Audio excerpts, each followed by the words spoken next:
मौजूद सामीन ग्रामी कदर सूरत फातिहा के फ़ज़ाइल के हवाले से आपके सामने गुजारिशात को रखा था। उन्हीं में से एक फ़जीलत ये है कि जनाब अबू सईद रज़ी अल्लाह को रसूलुल्लाह सल्लल्लाहु अलैहि वसल्लम ने हालत नमाज में आवाज़ दी। वो नमाज पढ़ रहे थे, रसूलुल्लाह सल्लल्लाहु अलैहि वसल्लम ने उन्हें आवाज़ दी।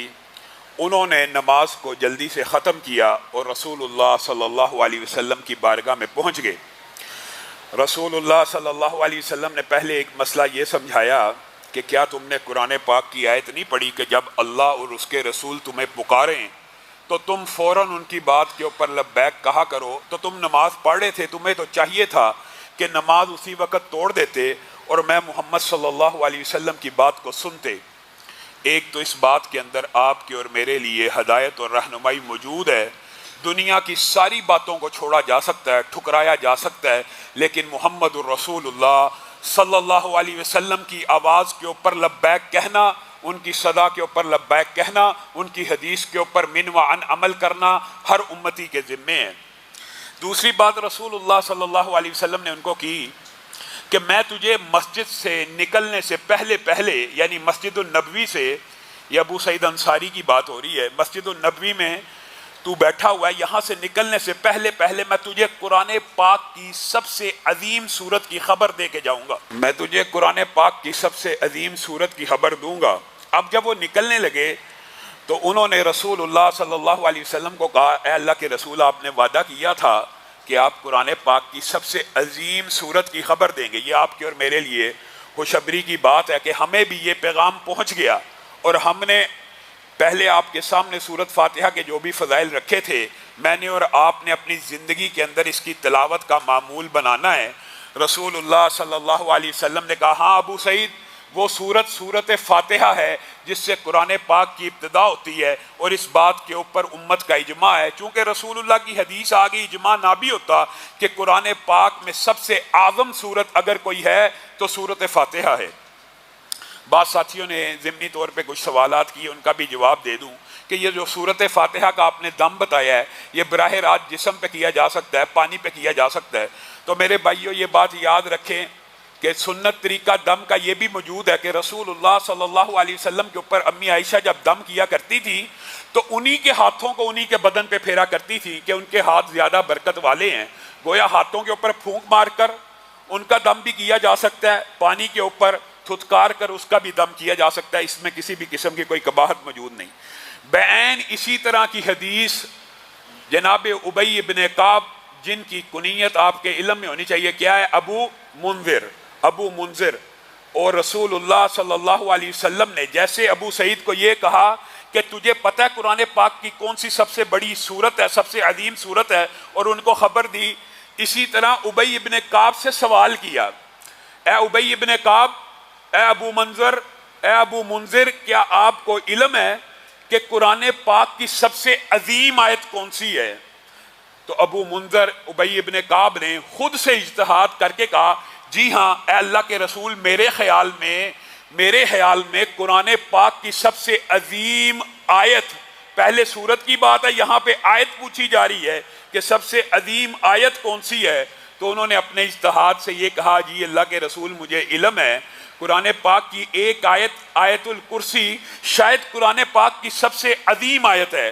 तो रसूलुल्लाह सल्लल्लाहु अलैहि वसल्लम ने प्यार से उबई इब्न काब के सीने के ऊपर हाथ मारा दस्ते शफकत की तरह और प्यार करते हुए कहा, उबई इब्न काब, तुझे तेरा इल्म मुबारक हो, तूने बेशक कुरान पाक की सबसे अजीम आयत की दुरुस्त निशानदेही की है।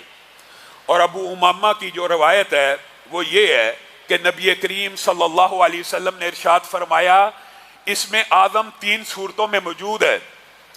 अबू उमामा कहते हैं, मैंने रसूलुल्लाह सल्लल्लाहु अलैहि वसल्लम से खुद सुना कि रसूलुल्लाह सल्लल्लाहु अलैहि वसल्लम ने फरमाया, इसमें आदम 3 सूरतों में मौजूद है। और इसकी सनद को इमाम अलबानी ने हसन दर्जे का कहा है और दीगर मुहद्दिसीन भी इसकी सनद को हसन दर्जे का कहते हैं। अबू उमामा ने कहा, रसूलुल्लाह ने सिर्फ इतना फरमाया था कि इसमें आदम 3 सूरतों में मौजूद है और इसमें आदम की जो फजीलत है आपके सामने रखी थी कि ये एक ऐसा इसम है कि जिसके वास्ते से अगर अल्लाह को पुकारा जाए तो अल्लाह रब्बुल इज़्ज़त उस दुआ को, उस पुकार को ज़रूर सुनते हैं।